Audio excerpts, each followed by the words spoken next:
My name's Marv, and I'm chairman of the board of Kidstown.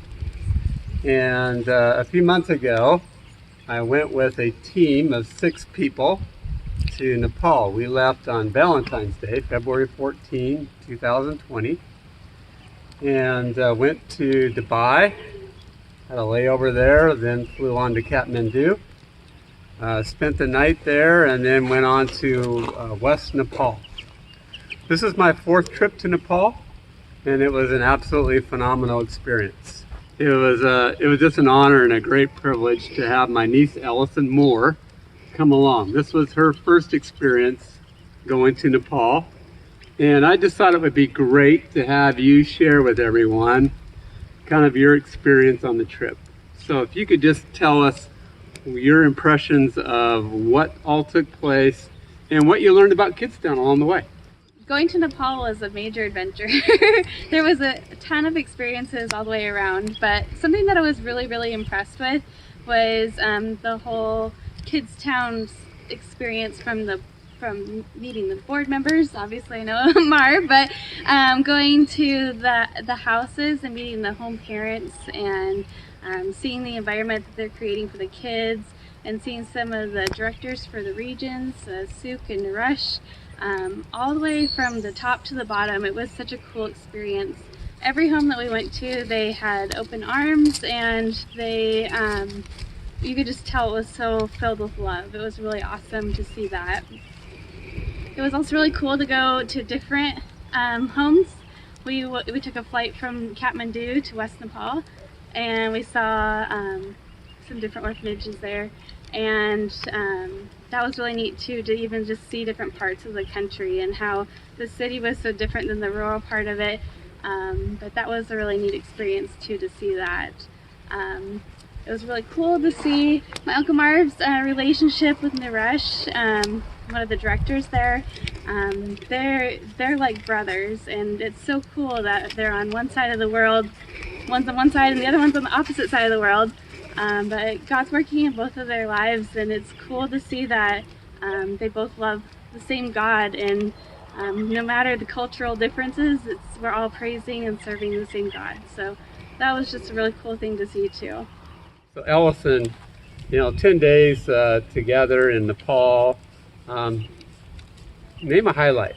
I know there's lots of them, but name one of your highlights. It's definitely hard to nail down the highlight because there is a lot of, we saw so much, we did so much. It was a whirlwind of a week, but I think something that really stood out to me was just meeting the different Nepali people along the way, and just how hospitable they were and how friendly, and how much they opened up their homes and just really wanted to greet us as guests, which turned into a lot of fun when we were playing games with all the kids, and even the home leaders got involved, and then Suk and Naresh too. It was from like older people to younger people. Everybody was having so much fun, and it was so cool to feel that community and be part of that. That was really neat. So, and then we ended with we connected with devotions and prayers, and that was a really cool part of it too. Yeah, I loved how we would start at an orphanage with the games, and how at first the kids would get into it, and pretty soon the home leaders are getting into it, and like you say, Suk and Naresh, and nothing like good old competition, right? I mean, it just warmed everybody up, and it just kind of got, just broke the ice. Yes.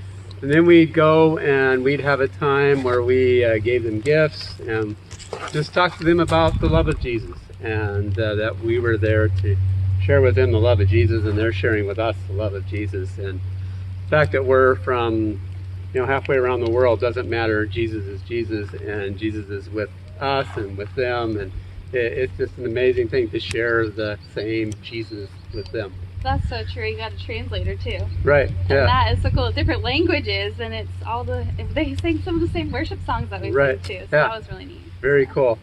And then to end with prayer. I mean, I always love that time where we're just ending with prayer, and sometimes they would interpret the prayer. So we're praying in English and they're praying in Nepali, and oh man, those are some special moments, I tell you. Really cool. A highlight for me, honestly, was we shared a multitude of experiences. I mean, these orphanage home visits. One day we actually had the opportunity to hear some rape victims share their stories. And that was really hard to listen to and really hard to process that. But it was cool that you and I were able to room together, and many nights we had late night talks, just sharing how God has blessed us on our trip, or how God is working in this situation at this orphanage. And I just think it's awesome that we have that shared experience of having done this trip together, and really process some of those days together as we talked in some of these late night talks. And so thank you. Yeah, thank you. I totally agree, because we had some really cool moments trying to, like, wow, what happened that day? What did we all see? And and why did we see this? It was really cool, and to connect and to pray together, that was something that was really neat to me, and to be able to do with my uncle. That was cool.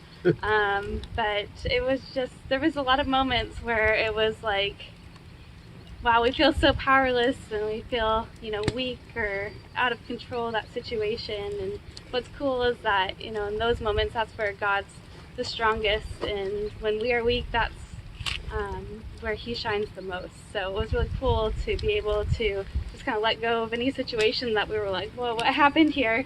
And just know that it's all that God works it all together, and it's for good. All of it is. So it's just a really cool experience. Absolutely, it was awesome. Yeah.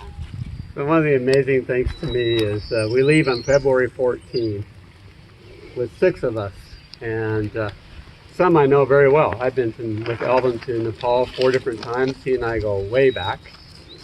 Of course, I knew you. You're my niece. I knew Jason Vanderkoy because he's a client of ours, and so I know Jason. I didn't know Emily. And what's cool is Emily turned 16 on our way to Nepal. So here's a young girl going to Nepal and turning 16 on the way. I mean, her first flight. Yeah. And her first. I mean, so first many escalator. firsts. So many firsts for her, right? Yeah. But she's just an amazing team member.